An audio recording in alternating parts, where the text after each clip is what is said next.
Hello everyone and welcome to our channel P4A mathematics magic.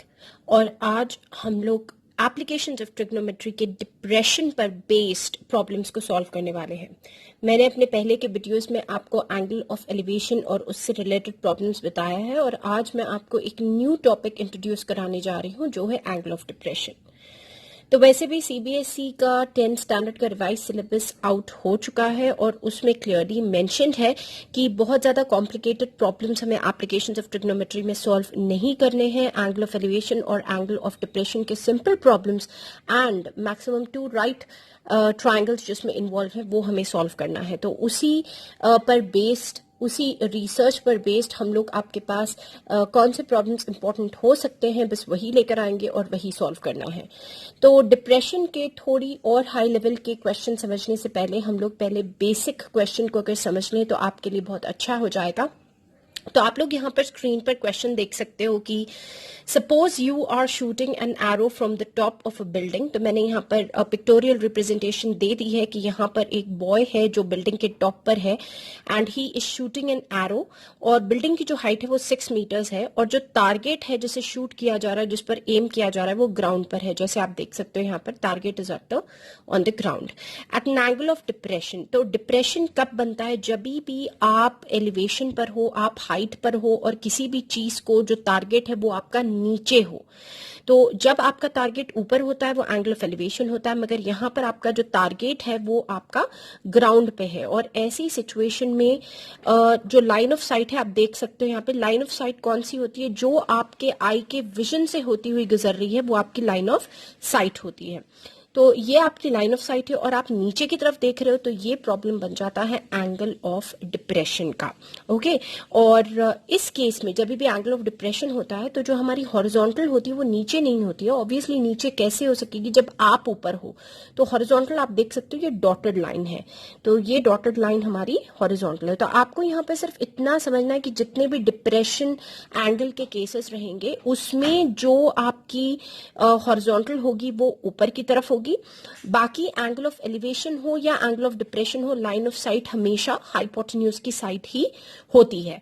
Okay, तो all you have to remember is horizontal will be on the top. तो यहां से angle is nothing but 60 degree and we have to take alternate interior angle जो कि base यानी कि ground से भी सेम हो जाएगा। तो जो आपको की पॉइंट्स रिमेंबर रखना है वो ये है, जब भी एंगल ऑफ डिप्रेशन का केस आएगा तब जो ऑब्जर्वर है वो हाइट पे होता है और टारगेट जो है वो नीचे पे होता है। ये फर्स्ट पॉइंट आपको याद रखना है। सेकेंड इंपॉर्टेंट चीज है जो हॉरिजॉन्टल है वो आपकी ऊपर आएगी लाइन ऑफ साइट के साथ और आपको ऑल्टरनेट इंटीरियर एंगल बेस के साथ कंसिडर करना होता है। बस ये इतनी चीज का ख्याल आपको रखना है चाहे वो कोई भी क्वेश्चन क्यों ना हो एंगल ऑफ डिप्रेशन का। अब हम चलते हैं इसके प्रॉपर ट्रिग्नोमेट्री फिगर की तरफ। ये तो मैंने पिक्टोरियल रिप्रेजेंटेशन आपको बता दिया है। तो पहले हम क्या करेंगे, यहाँ पर उसने क्वेश्चन में दे दिया है कि 6 मीटर टॉल बिल्डिंग है, तो ये मैंने 6 मीटर टॉल जो है वो बिल्डिंग बना दी है। And suppose you are shooting an arrow from the top of a building at a height of 6 metres to a target on the ground. तो मैंने यहाँ पर ग्राउंड पर टारगेट बना दिया। तो आप ये देख सकते हो ये जो डॉट है ये मेरा टारगेट रिप्रेजेंट कर रहा है। और क्योंकि शूटिंग एन एरो डाउनवर्ड्स है, okay, and from the top of the building at a height to a target on the ground, the angle of depression is 60 degrees. तो all you have to is पहले हम बना लेते हैं यहाँ पर line of sight जो कि आपका हाइपोटेन्यूज होने वाला है। और क्योंकि ये पर्टिकुलर क्वेश्चन डिप्रेशन से डील कर रहा है तो मैं यहाँ पर बना देती हूँ एक डॉटेड लाइन। ये मैंने डॉटेड लाइन बना दी है और एंगल भी यहाँ पर मेंशन्ड है 60 degree. So all you have to do is यहाँ पर आप ले लोगे 60 डिग्री तो ऑल्टरनेट इंटीरियर से यहाँ पर भी ऑटोमेटिकली आपको मिल जाएगा 60 डिग्री। Now he is asking what is the distance between you and the object. तो be careful what he is asking. आपको पूछा जा रहा है कि यहाँ पर आपके बीच में और जो ऑब्जेक्ट है जो आपका टारगेट है उसके बीच का डिस्टेंस क्या है। मतलब you have to find out this particular distance. Okay, तो अब हम इस फिगर को फटाफट से नाम दे देते हैं। एबीसी मैंने यहाँ पर नाम दे दिया है and will just write down the details that let A B nothing but the height of the building. Okay, जिस पे ऑब्जर्वर खड़ा हुआ है तो हाइट ऑफ द बिल्डिंग यहाँ पर लिख लेते हैं हम लोग। ओके, एंड आफ्टर दिस हमें क्लियरली दिया हुआ है कि जो एंगल ऑफ डिप्रेशन है वो आपका 60 डिग्री है, तो वो भी हम लोग यहाँ पर मेंशन कर देते हैं is equal to 60 degrees. Okay, and let जो हमें फाइंड आउट करना है वो भी लिख लो कि let B C B nothing but the base ले लो आप यहाँ पर, या फिर ग्राउंड ले सकते हो यहाँ पर. ओके, कुछ भी ले सकते हो आप लोग. और जो हमें फाइंड आउट करना है the distance between you and the object, the target object, तो ए सी. तो let A C be the distance, ये हम लोग यहाँ पर लिख लेते हैं. Let A C be the distance between you and the target object. तो ये हम लोगों ने पूरी चीजें इसके डिस्क्रिप्शन में लिख दी हैं. वेल गाइस, सीबीएसई ने जो भी आपके इन्वॉल्वमेंट्स किए हैं और जो चीज़ें कट की हैं, तो उसके बाद ये तो बिल्कुल क्लियर हो जाता है कि जो चीज़ें रिटेन्ड है उसमें प्रॉपर स्टेप्स वगैरह की काफ़ी इंपॉर्टेंस है, क्योंकि ऑलरेडी सीबीएसई ने काफ़ी कुछ कट शॉर्ट कर दिया है. और जो है अगर हम उसे भी प्रॉपरली एग्जिबिट नहीं करते हैं, प्रेजेंट नहीं करते हैं, तो फिर you can not expect good marks and full marks.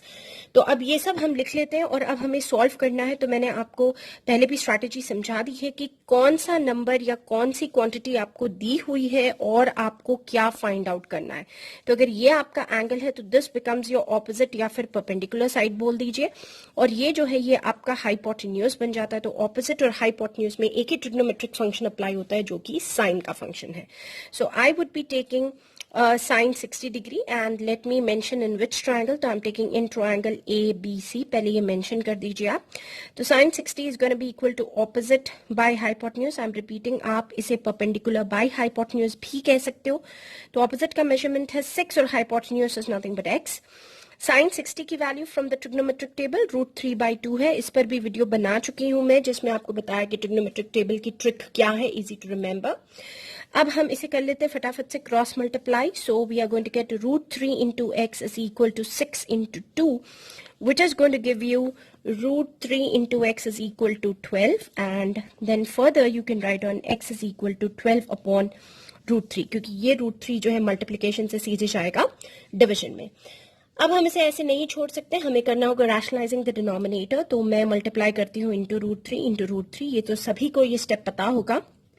So we're going to get 12 √3 upon √3 into √3 दे देगा 3. You can simply cancel it out and the answer is 4 √3. और क्योंकि यहाँ पर यूनिट बहुत इंपॉर्टेंट है तो 4 √3 meters is going to be distance.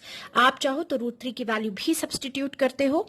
तो √3 अगर आप ले लेते हो friends 1.732, then this implies 4 into 1.732 आपको मल्टीप्लाई कर लेना है.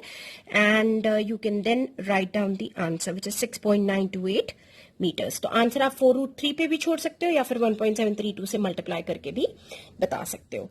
तो वेल गाइज, इससे हम लोगों ने फाइंड आउट कर लिया है डिप्रेशन का ये केस है. तो बस इतना ही करना होता है आपको एंगल ऑफ डिप्रेशन में. तो मैंने जो आप लोगों को टिप्स बताई हैं इसमें वो याद रखिए, and it would be applicable to each and every problem of angle of depression. तो अब डिप्रेशन में आने की जरूरत नहीं है. अगर प्रॉब्लम एंगल ऑफ डिप्रेशन का हो तो खुशी खुशी से सॉल्व कर लीजिए, पहले ही अटेम्प्ट में सॉल्व कर लीजिए और सही आंसर लेकर आइए. तो वेल गाइज, अगर आपको इजीली प्रॉब्लम समझ में आती है तो ऐसे ही और वीडियोस के लिए लाइक करो, शेयर करो और सब्सक्राइब करो, क्योंकि सब्सक्रिप्शन है फ्री ऑफ कॉस्ट. हमारे व्यूअर्स हमारी वीडियोस देख तो लेते हैं, सीख तो लेते हैं, मगर पता नहीं क्यों सब्सक्राइब करना भूल जाते हैं और शेयर करना भूल जाते हैं. तो वेल गाइज, आप लोगों का सब्सक्रिप्शन और आप लोगों का शेयर हमारे लिए काफी मायने रखता है. तो please guys do subscribe and share my channel. तो मिलते हैं एक और नई वीडियो के साथ. Till then, good bye and take care.